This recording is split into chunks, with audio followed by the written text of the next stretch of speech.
எனக்கு என்ன மகிழ்ச்சின்னா, இந்த படத்தினுடைய தயாரிப்பாளர் தம்பி ஞானவேல் ராஜா. அவங்க அப்பா வந்து என்ன விட பெரிய ரசிகர். ஒரு தடவ அப்பா சொன்னாருங்க ஞானவேல், நம்ம இதுக்கு முன்னாடி என்ன படம்னா நோட்டா ஷூட்டிங் அப்ப சொன்னாரு என்கிட்ட. அவரு கோயம்புத்தூர்காரர் தான். நான் 110 தடவை நாடோடி மன்னன் படத்தை பார்த்திருக்கேன்.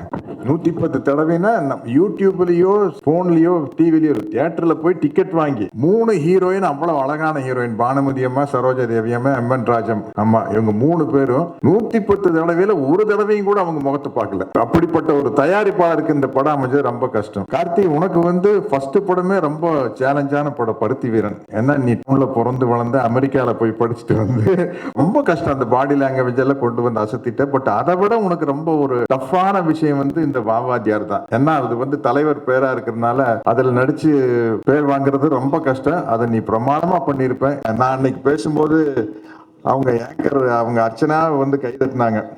நான் லைனா வாத்தியார் படம் சொல்லிட்டு வந்து 1964 வேட்டைக்காரன், 64 பொங்கலுக்கு வேட்டைக்காரன், 65 பொங்கலுக்கு எங்க வீட்டு பிள்ளை, 66 பொங்கலுக்கு அன்பேவா, 67 பொங்கலுக்கு தாய்க்கு தலைமகன், 69 பொங்கலுக்கு மாட்டுக்கார வேலை அப்படின்னு லைனா அடிச்சுட்டு வந்து, அடைய இப்படி ஒரு எம்ஜிஆர் ரசிகர் அப்படின்னு